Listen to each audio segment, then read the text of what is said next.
আসসালামু আলাইকুম সবাইকে, কেমন আছেন সবাই? আশা করছি ভালো আছেন। আমি আজকে আপনাদের সাথে রেস্টুরেন্ট স্টাইলে crispy French fry recipe share করব। তাহলে চলুন মূল রেসিপিতে চলে যাই। এখানে আলুগুলোকে আমি বড় বড় টুকরো করে কেটে ধুয়ে পানি ঝরিয়ে নিয়েছি।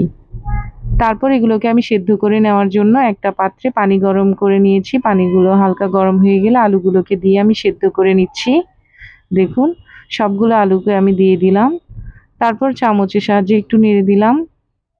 এরপর এখানে আমি কিছুটা লবণ দিয়ে দিব। লবণ দিয়ে আলুগুলোকে আমি সেদ্ধ করে নিব। তারপর এগুলো ৩ থেকে ৪ মিনিট সেদ্ধ করা হয়ে গেলে একটা চালনির সাহায্যে পানিগুলোকে ছেঁকে নেবেন। এরপর আমি একটু ফ্যানের নিচে দিয়ে শুকিয়ে নিয়েছি ফ্যানের বাতাসে।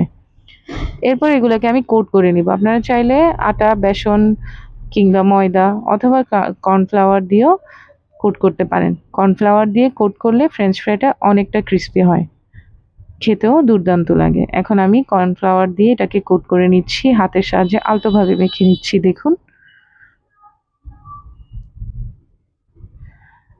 এভাবে করে আপনারা চাইলে ডিপ ফ্রিজে রেখে মাঝে মাঝে ফ্রাই করে খেতে পারেন।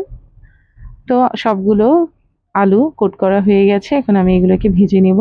তার জন্য একটা প্যানে আমি তেল খুব ভালো করে গরম করে নিয়েছি।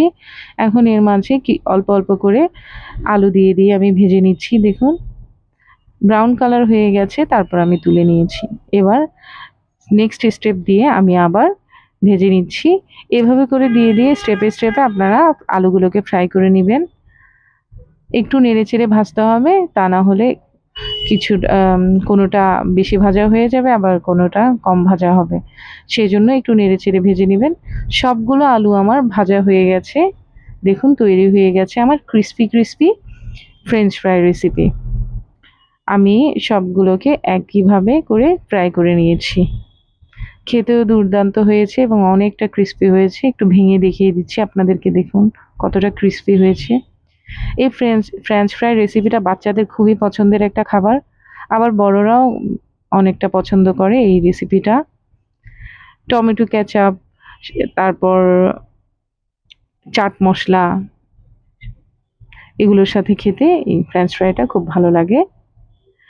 এই তো আমি এখানে স্বাদে ম্যাজিক মশলাটা দিয়ে দিচ্ছি। এটা দিয়ে খেতে আমার খুব ভালো লাগে, সেজন্য আমি স্বাদে ম্যাজিক মশলাটা দিয়ে একটু মেখে এটাকে সার্ভ করব বাসায়।